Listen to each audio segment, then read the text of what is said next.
இந்த 5 விஷயம் தெரியாம உங்க லேண்டை நீங்க வாங்கினா அதுல ஒரு வீடு கட்டவே முடியாது. ஹாய், நான் ராஜ், ஒரு என்ஜினியர், லீகல் கன்சல்டன்ட் மற்றும் ஸ்ட்ரக்சர் இன்ஜினியரிங்கோட ஒரு டைரக்டர். Number 1, flood risk. உங்க லேண்ட்ல மழை பெஞ்சா தண்ணி தேங்குதா? அதை எப்படி செக் பண்றது? 2 சிம்பிள் ஆப்ஷன்ஸ் இருக்கு.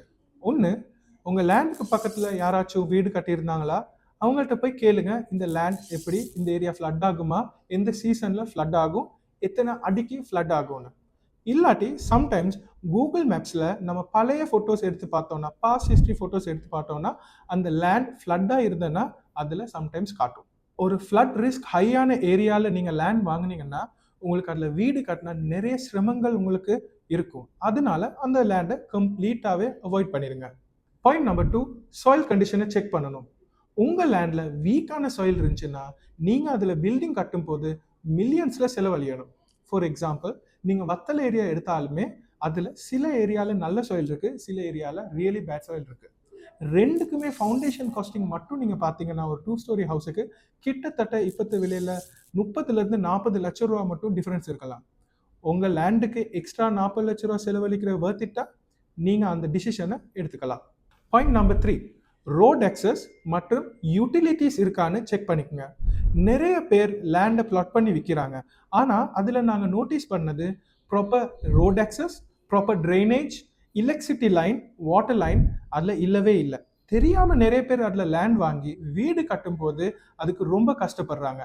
ஃபார் எக்ஸாம்பிள், நம்ம ஒரு ப்ரொஜெக்ட் ஒன்று பண்ணோம், அதில் பிளாட் பண்ண இடத்துல அவங்க எலக்ட்ரிசிட்டி போல்ஸும் செய்யலை, வாட்டருக்கு மெயின் லைனும் இழுத்து இருக்கலை. அதனால அந்த ஓனர் அவர் கையால் கிட்டத்தட்ட 20 லட்சம் ரூபா கிட்ட ஸ்பெண்ட் பண்ணாரு. இந்த காஸ்ட்டுக்கு உங்கள் லேண்ட் வர்த்திட்டா நீங்கள் பார்த்து டிசிஷன் எடுக்கலாம். பாயிண்ட் நம்பர் 4, லேண்டோட ஷேப். நீங்கள் ஜென்ரலாக ஒரு ரெக்டாங்குலர் இல்லாட்டி ஸ்கொயர் ஷேப் லேண்ட் ஒன்று வாங்கினீங்கன்னா உங்களுக்கு அதில் நல்ல காஸ்ட் எஃபெக்டிவாக ஒரு வீடை டிசைன் பண்ணலாம்.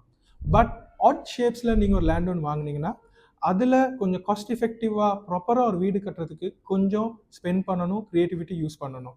நீங்கள் டிசைட் பண்ணுங்கள் அந்த லேண்ட் ப்ரைஸோட அது வர்த்திட்டான்னு சொல்லி. பாயிண்ட் நம்பர் 5, ஸ்ட்ரீட் லைன் மற்றும் பில்டிங் லைன். நாங்கள் நிறைய கஸ்டமர்ஸ் பார்த்துருக்கோம், அவங்க லேண்டை பர்ச்சேஸ் பண்ண முன்னோ அதோட street line, building line check பண்ணுறது இல்லை. ஃபார் எக்ஸாம்பிள், ஸ்ட்ரீட் லைன் வந்து உங்கள் லேண்டில் வந்து ஒரு 10 feet மாதிரி இருந்துச்சுன்னா உங்கள் ப்ராப்பர்ட்டியை நீங்கள் டெவலப் பண்ணும்போது அதில் 10 feet நீங்கள் ரோடுக்கு விட்டு கொடுக்கணும். ஸோ ஈஸிலி உங்கள் 10 perch லேண்ட் வந்து ஒரு 7 perch இல்லாட்டி 8 perchக்கு குறையலாம். அந்த லாஸ் இன் லேண்டுக்கு நீங்கள் வாங்குற ப்ரைஸ் வர்த்திட்டா அதை வச்சு நீங்கள் டிசைட் பண்ணலாம். இந்த மாதிரி உங்களுக்கு நிறைய டிப்ஸ் வேணுமா, ஸ்ட்ரக்சர் இன்ஜினியரிங் பேஜை ஃபாலோ பண்ணுங்கள்.